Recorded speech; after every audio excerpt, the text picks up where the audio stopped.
successfully dissected 21 pages of the Fresh Start Effect, originally done by Katherine Milkman, into a more digestible version and I guess a podcast form, YouTube video form version of it. If you're watching this, then chances are every single thing that you've ever tried has failed and you don't know why. And that's okay, because I'm here to tell you why. Most people who try to achieve anything fail. It is what it is. Can't ignore the facts, okay? I'm the kind of person who needs to know why for everything. I never accept a simple answer for a simple question. It always got to be a complicated answer for a simple question. So that's helped me though, like in actually doing things. So if you're that way too, just stay, hold on. The Fresh Start Effect is basically when temporal landmarks motivate aspirational behavior, so basically just goal setting. Beginning of the year is the time when people strive to lose weight, eat healthier, save money, dedicate themselves to a fashion style, start a business, etc. You know. Also known as the time when people do things that they normally wouldn't. And it's really cool because this study engages with the idea that there are other times apart from the beginning of the year that people choose to commit themselves to aspirational behavior. At this point, you're probably like, what the heck are temporal landmarks? Apart from the beginning of the year, times like this are going to be the start of the week, Mondays, start of the month, post-holiday, new school semester, new school year, start of a fiscal year, whatever. Another thing you could be wondering is, well, okay, why are these times like obviously so much easier for people to actually do things they want to do? This is why. So people are typically able to differentiate their past self and their present self via milestone, change in appearance, or possessions. So milestones could be, like I mentioned, marriage, job change. As far as possessions, it could be like you got a new outfit, you got a new handbag, you got a new phone, you got a new haircut. That would be an appearance, you know what I mean? When this distinction happens, there is clear, tangible proof that you are now different, therefore making it that much easier for you to propel yourself forward. And another thing, this is not a bad thing, it's just an observation, it's how everybody is. So most people, and I honestly, I would say all people, blame their faults and I guess personality flaws on their previous self instead of their current self. And this is actually really beneficial because this Fresh Start Effect, it always works as long as you consistently see consistent flaws in your past self versus you now. If you always see your present self as superior to your past self, then this will continue to prevail and push forward. However, it will not work if you see yourself just as unworthy or if you see yourself just as badly as you did previously. Like if you feel like you 5 months ago is just like you now, you're not gonna change, you're not gonna move forward, and like none of that's gonna happen. Which is why you need to recognize the flaws you had before, and then now how you're different, changing, all that stuff.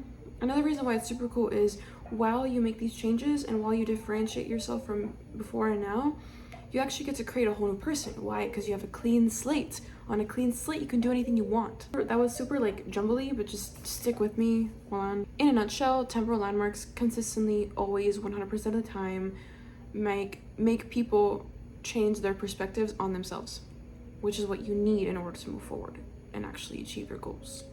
Now, the super messed up caveat is that most people fail because as that person perceives himself farther and farther away from the specific landmark, the less important the goal becomes, which means it goes on the back burner, you put it on the back burner, and which means that you now fall back into your previous bad habits that you didn't particularly enjoy. And here's a fact, so I'm just going to read it off my notebook, is that 2/3 of the US population are considered overweight or obese, which means that dieting, losing weight, eating healthier is the #1 most popular resolution according to USA.gov for at least 12 years. This original research study was done in 2014. It was probably had gone farther back than then, but that's just where the research is, so I'm just going to refer to it as the last 12 years.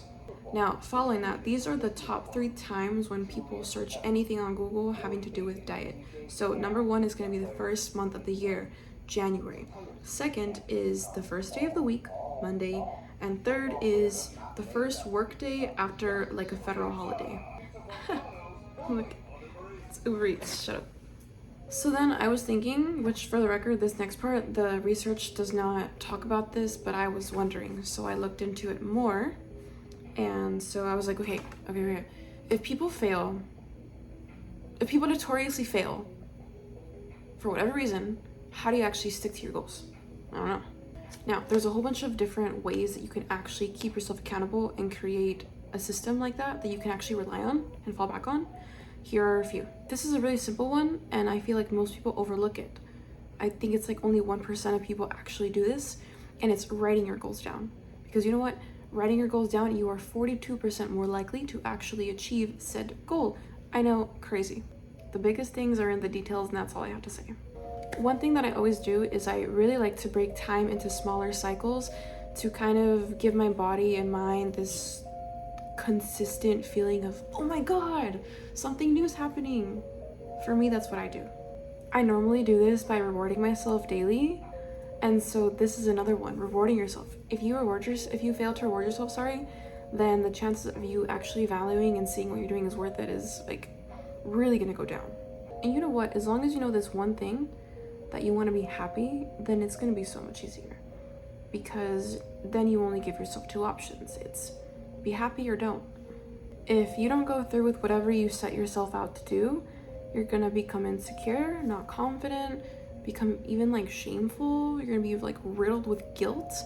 That sucks. That's gonna make you sick. It's gonna make you all those other things. It's gonna like put your whole body off balance. So another thing that I do is like just going into like breaking time into smaller cycles, so you actually get that feeling more consistently, is I have started to do really tiny things every single day that's going to make me happy no matter how I'm feeling. Don't care if I don't want to do it. You cannot think about that. You just can't. You have to just do it. I know it's like weird, and it's like why would I just do it automatically if you're not used to it? That's the point. You have to like shock your body into doing something different. So maybe you can start by, I don't know, treating yourself to a nice meal or buying yourself something you've been wanting. Don't go too crazy with any of these things, but just small things. Or maybe start a new book, or get a new shirt, get a haircut. I cut bangs. I normally seesaw between like bangs and no bangs. I cut bangs, so I was like, you know what? I need bangs again. I need to like change it up. That's how I started this for me. I used to be super dedicated to going to the gym. I stopped being dedicated. I'm now newly dedicated again. And for this particular situation, I've had to remember, why do I want to go? Well, I just kind of remember the whole reason I wanted to go to begin with. Everybody's reason is different, so I won't share that. But always remember the actual reason, the root of why you want to do something. And every now and then, just change up your routine. That's how you're going to make it feel fun and exciting and new, because then it gets mundane. And I would say the last thing is, don't focus on the outcome, but rather focus on your identity. So, for example, you would like to lose a certain amount of weight. You cannot go the entire time saying, I will lose X amount of weight. It has to be, yes, that's good, but you also have to include this different perspective where you are now somebody who takes care of their physical health and mental health.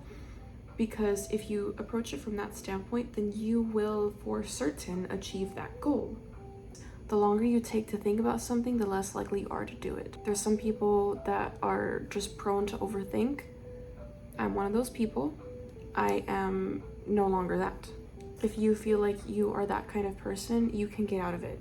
And for the record, to do any of this, you do not have to be a particularly positive person by any means. Anyway, all you have to do is know one thing, is that you don't want to be unhappy and that you want to be happy. And then just implement everything that I just said. Because if you don't, then you could end up in a very, very bad spot, and then it's going to be that much harder to climb out of it. But you know what?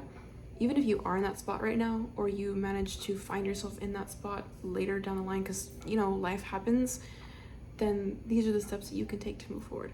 Give your mind a landmark, a time period, something crazy noticeable for you to now switch directions.